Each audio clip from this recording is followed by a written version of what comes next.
विभूतियों का वर्णन है। बुद्धिर ज्ञानम संमोहा क्षमा सत्यम दमः समः सुखम दुखम भवो भावो भयम चाभयमेव च। भगवान कहते हैं बुद्धि ज्ञान क्षमा सत्य सुख दुख उत्पत्ति प्रलय अहिंसा समता संतोष तपस्या दान यश और अपकीर्ति, ये प्राणियों के अलग अलग जो भाव है वो मेरे से ही उत्पन्न होते हैं। विभूति योग में भगवान से अर्जुन ने पूछा कि एक बात बताइए कि कोई चले नहीं बिन गाड़ी के, कोई नंगे पैरों भाग रहा, कोई लुटा रहा धन माल मुक्त, कोई भीख किसी से मांग रहा, ये ऐसा अलग अलग क्यों दिखाई देता है? भगवान ने कहा होगा ही जीव प्राकृत होगा।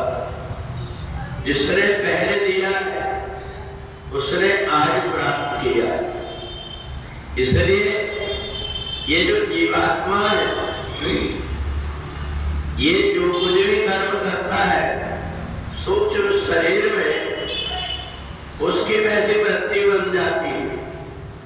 आज इस व्यक्ति ने अपने जीवन में दुख उठा करके भी अच्छे कर्म किया, दूसरों को नहीं सताया, इस शरीर को परमात्मा की सेवा में लगाया और परमात्मा की सेवा करते करते कई जन्म के पाप जाने अनजाने को सब नष्ट हो जाते।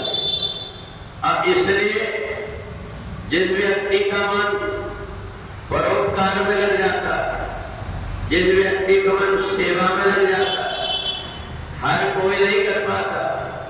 कितना भी व्यक्ति को अवसर मिले परंतु उसके पूर्व जन्म उसको ऐसे सत्कर्म में लगने ही नहीं देते, कुछ न कुछ प्रकार से विघ्न पैदा कर देते।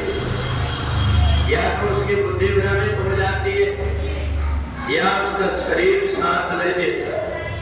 ये जितने भी चीजें हैं व्यक्ति अगर सोचता है कि मैं जीवन में दान दे दूं तो वो भी उससे नहीं हो पाएगा। कितना भी धन रहे उसको धन पूर्व जन्म के पुण्य से मिल तो गया पर उसको खर्च नहीं कर सकता।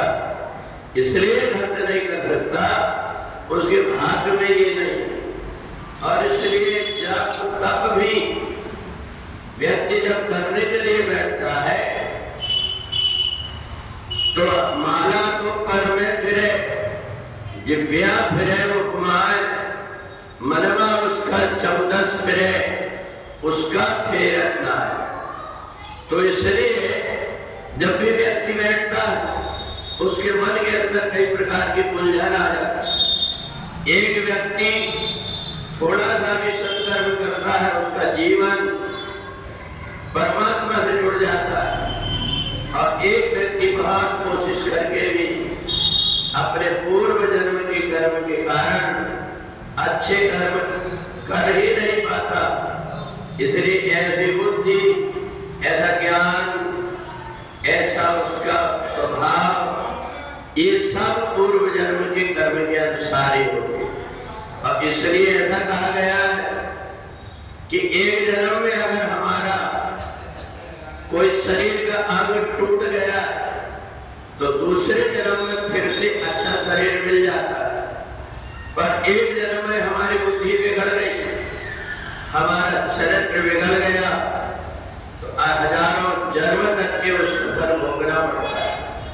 क्योंकि शरीर बाह्य चीज है जो आती और जाती रहती है, परंतु जो सूक्ष्म शरीर है वो इंद्रियों से परे शब्द स्पर्श रूप रस और गंध से बना हुआ है। और इसलिए भगवान ने विभूति योग बताया कि एक व्यक्ति के पास इतना सब कुछ है और एक व्यक्ति एक एक दाना के लिए तरस रहा है।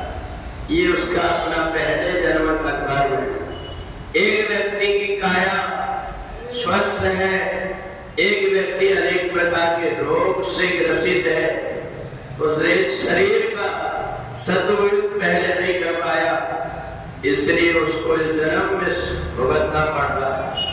तो विभूति भगवान ने कहा जो कुछ भी दिखाई दे रहा है तुम्हें, ये सब मेरे पास जिसने जो कुछ इकट्ठा किया था उसको मैं उसको वापिस कर देता हूँ।